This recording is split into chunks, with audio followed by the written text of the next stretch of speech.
20 साल की युवा लड़की जॉन्सी को न्यूमोनिया हो गया था। वह कई दिनों से बिस्तर पर थी, कमजोर और उदास। उसका चेहरा पीला और आंखें धंसी गई थी। उसकी सबसे अच्छी दोस्त सू उसकी देखभाल कर रही थी, लेकिन डॉक्टर ने कहा था कि उम्मीद बहुत कम है कि जॉन्सी अच्छी हो पाएगी। जॉन्सी का मकान मालिक एक खड़ूस पेंटर था जो उसको कभी नहीं पूछता था। जॉन्सी अकेली पड़ी खिड़की के बाहर एक हरी भरी बेल को देखती रहती थी जिसकी पत्तियां धीरे धीरे गिरती जा रही थी। खिड़की से उस बेल की कुछ पत्तियां ही बची थी। उन्हें देखते हुए जॉन्सी ने धीरे से कहा, जब आखिरी पत्ती गिरेगी तब मैं भी चली जाऊंगी। सू ने हंसने की कोशिश की और बोली, यह कैसी बेकार की बात है, तुम जल्द ही ठीक हो जाओगी।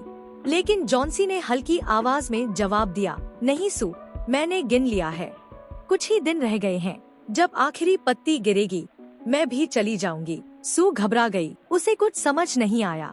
उदास होकर वहाँ से जाते हुए बहरमन मकान मालिक ने उसे देखा और पूछा, क्या बात है? सू बोली, जॉन्सी को लगता है कि उसकी खिड़की के बाहर लगी बेल की जब आखिरी पत्ती गिर जाएगी तब वह भी मर जाएगी। बहरमन ने अजीब सा मुंह बनाया और वहाँ से चला गया। रात को एक भयानक तूफान आया। तेज बारिश और हवा में बेल की पत्तियां गिरने लगी। जॉन्सी को विश्वास हो गया कि आज की रात उसकी अंतिम रात होगी।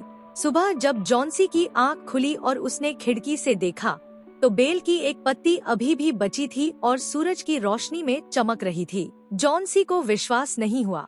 उसने धीमे स्वर में कहा, अगर वह पत्ती इतनी बहादुरी से बची रह सकती है तो मैं भी लड़ सकती हूँ।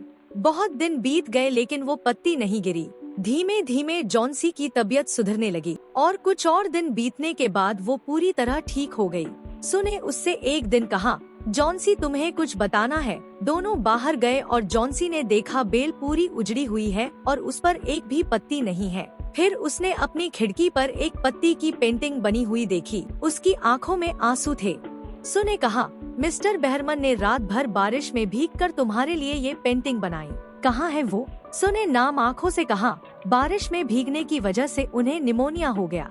वो कुछ दिन पहले ही चल बसे। जॉन्सी की आंखों से झरझर आंसू बहने लगे।